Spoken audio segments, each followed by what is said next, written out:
Good morning students.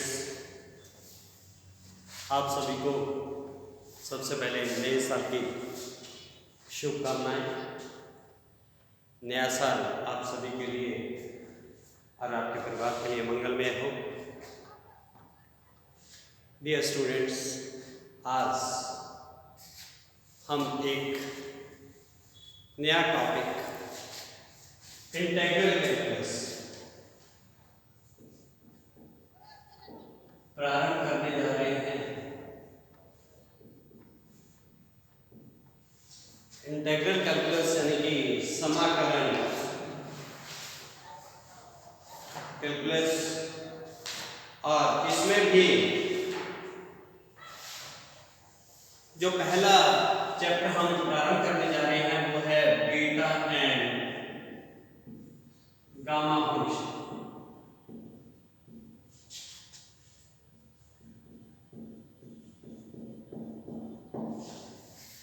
Beta और gamma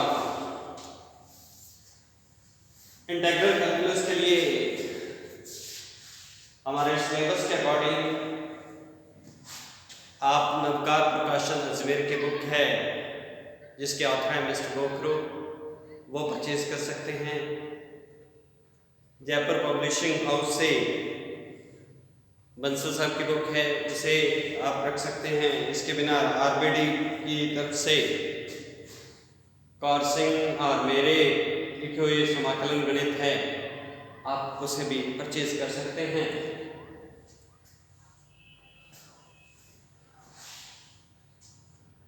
तो तीनों बुक्स जो हैं हमारे सिलेबस को कवर करती हैं। तो सबसे पहले बीटा फंक्शन क्या होता है कि integral 0 to 1 x raised to power n minus 1 minus x raised to power n minus 1 dx where n is positive, कि x के power m minus 1 minus x के पावर n minus 1 dx जब n का मान ऋणात्मक हो तो इस इंटीग्रल को हम कहते हैं बीटा mn। तो यही परिभाषा है बीटा फंक्शन के, beta m into n is equal to x की पावर, जो पहले लिखा है x की power m minus 1 into 1 minus x की power n minus 1 dx within the limits 0 to 1। अब इसमें हम पहली चीज कि जो बीटा फंक्शन है यह m और n के सापेक्ष सिमेट्रिक होता है, यानी कि beta mn is equal to beta mn। तो ये सिद्ध करने के लिए put x is equal to 1 minus y in first, तो dx इज इक्वल टू क्या आ जाएगा minus D. Left hand side ले लीजिए, तो beta mn is equal to, अब लोअर लिमिट कितनी है x के 0, तो 0 is equal to 1 minus y, तो y इज इक्वल टू क्या हो गया 1। अपर लिमिट कितनी है 1, तो 1 is equal to 1 minus y, तो y इज इक्वल टू क्या आ गया 0। 1 माइनस y की पावर m माइनस 1 और y की पावर n माइनस 1, क्योंकि 1 माइनस x क्या हो जाएगा y को दूसरी तरफ ले जाइए, तो x is equal to 1 minus y है, तो y is equal to 1 minus x, और ये आ गया माइनस डी। अपने ये जानते हैं कि a to b fx dx can be expressed as minus b to a fx dx। तो अगर मैं लिमिट्स को इंटरचेंज कर दूं तो ये क्या बन जाएगा 0 to 1 y की power n minus 1 1 minus y की पावर m minus 1 dy। और एक डेफिनेट इंटीग्रल की और प्रॉपर्टी होती है कि अगर आपके पास लिमिट्स सेम रहें तो a to b fx dx can be expressed as a to b fy dy। तो इसलिए ये क्या बना 0 to 1 y की power n minus 1 1 can say it as 0 to 1 x की power n minus 1 1 minus x की पावर m minus 1 dy। तो जो आपकी डेफिनेशन है वही चीज बन रही है, लेकिन इस बार आपके पास क्या है, m की जगह n है और n की जगह क्या है, m है, तो इसलिए इसको क्या लिख सकते हैं आप, beta n m which is our right hand side. तो इस प्रकार से अपने ये कह सकते हैं कि beta M N is always equal to beta N M, या जो बीटा फंक्शन होता है वो एम और एन के सापेक्ष सिमेट्रिक होता है।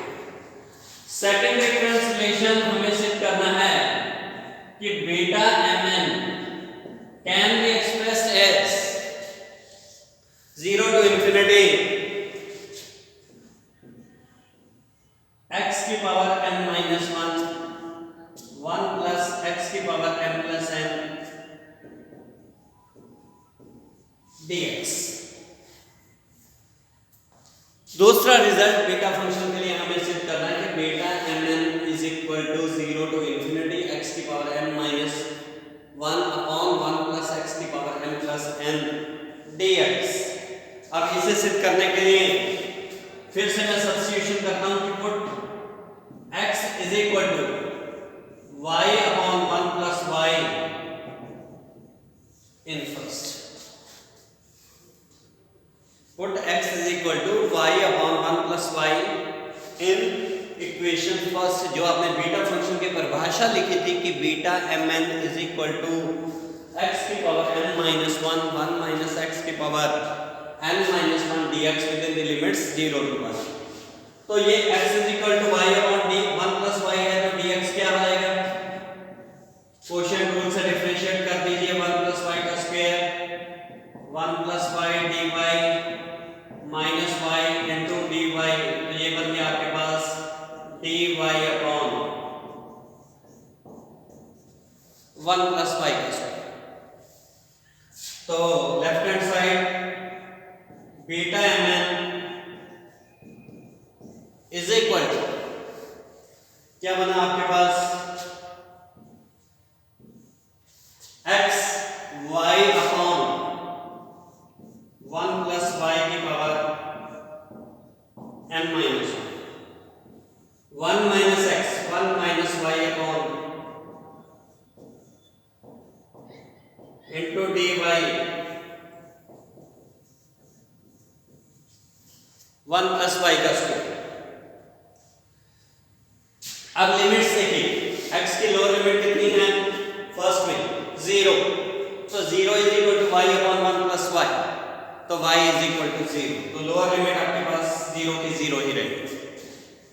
अपर लिमिट 1, तो अपर लिमिट अगर आप रखें तो 1 is equal to y upon 1 plus y, तो 1 plus y is equal to y, तो 0y is equal to minus 1 या प्लस 1, तो y इज इक्वल टू क्या रहेगा 1 अपॉन 0 इन्फिनिटी, तो अपर लिमिट कितनी बन गई, इन्फिनिटी। तो लिमिट चेंज करने का मैंने आपको तरीका बताया कि how we can find the limit. तो इसलिए अपने पास क्या है कि 0 to infinity y upon 1 plus y की power n minus 1 1 minus y upon 1 plus y की power n minus 1 into dy upon 1 plus y का स्क्वायर। अब ये क्या हो जाएगा, 0 टू इन्फिनिटी y की पावर n माइनस 1, और ये क्या बनेगा 1 plus y minus y, 1 plus y minus y, y से y कैंसिल, तो 1 की पावर n माइनस 1, तो 1 ही रहेगा।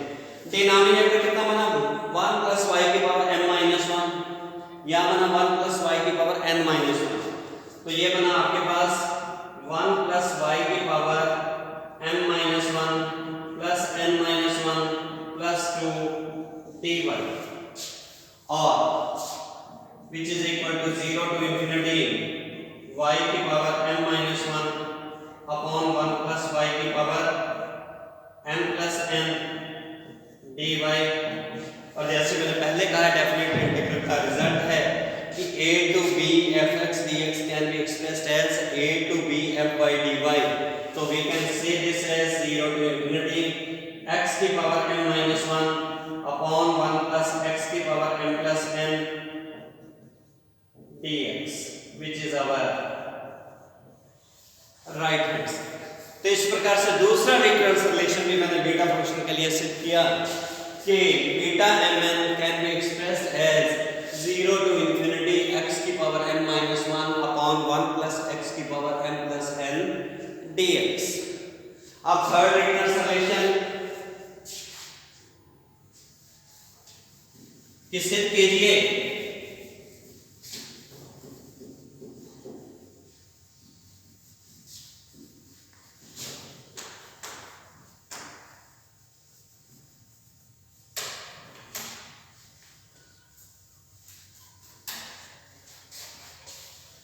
कि beta function can be expressed as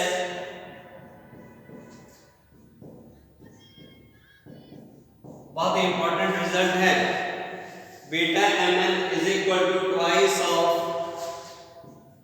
0 to pi by 2 sin की power 2m minus 1 theta cos की power 2n minus 1 theta d theta। अब इसे सिद्ध करने के लिए अपनी put x is equal to फिर से एक सब्स्टिट्यूशन करते हैं sin square theta in equation first. जो मैंने बीटा फंक्शन की परिभाषा आपको बताई थी कि beta function can be expressed as beta mn is equal to 0 to 1 x की power m minus 1 1 minus x की पावर n minus 1 dx। तो उसमें एक सब्स्टिट्यूशन कीजिए, प्रतिस्थापन कीजिए x is equal to sin square theta. तो dx क्या हो जाएगा आपके पास 2 sin theta cos theta d theta. अब इसे सब्स्टिट्यूट कर दीजिए समीकरण 1 में, तो आपके पास बनेगा sin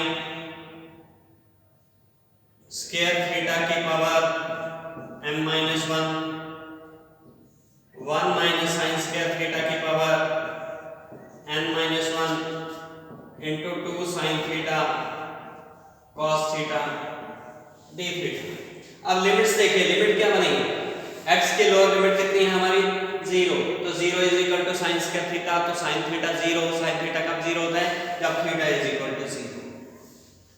और अपर लिमिट कितनी है 1, तो 1 is equal to sin square theta यानी कि sin थीटा भी 1 और sin पाई बाय 2 की वैल्यू 1 होती है, तो इसलिए अपर लिमिट बन गई पाई बाय 2। तो आपके पास क्या आ गया 0 से पाई बाय 2 दो बार चला गया। sin स्क्वायर थीटा की पावर m minus 1, तो sin 2m minus 2 plus 1, तो कितना आ गया sin 2m minus 1 theta. 1 minus sin square theta cos square theta, तो cos स्क्वायर थीटा की पावर n minus 1, तो x की power m whole power n हो तो पावर्स मल्टीप्लाई हो जाती हैं, तो cos स्क्वायर थीटा की पावर n minus 1 यानी कि cos की पावर 2n minus 2 प्लस 1, तो ये कितना बन गया cos 2n minus 1 theta d theta. और हमें यही रिजल्ट सिद्ध करना था कि beta function can be expressed as beta mn is equal to twice of 0 to pi by 2 sin की power 2m minus 1 theta cos की power 2n minus 1 theta d theta. तो इस प्रकार से ये मैंने बीटा फंक्शंस और उसके 3 रिकरेंस रिलेशन सिद्ध किए हैं कि पहले तो परिभाषा beta mn is equal to 0 to 1 x की पावर m minus 1 cos की power n minus 1 dx where n is positive। और दूसरा पहला रिकरेंस रिलेशन जो इसमें सिद्ध किया मैंने कि जो बीटा फंक्शन है ये m और n के सापेक्ष सिमेट्रिक होता है कि beta mn is equal to beta mn। दूसरा मैंने सिद्ध किया कि beta mn can also be expressed as 0 to infinity x की power m minus 1 upon 1 plus x की power m plus n dx।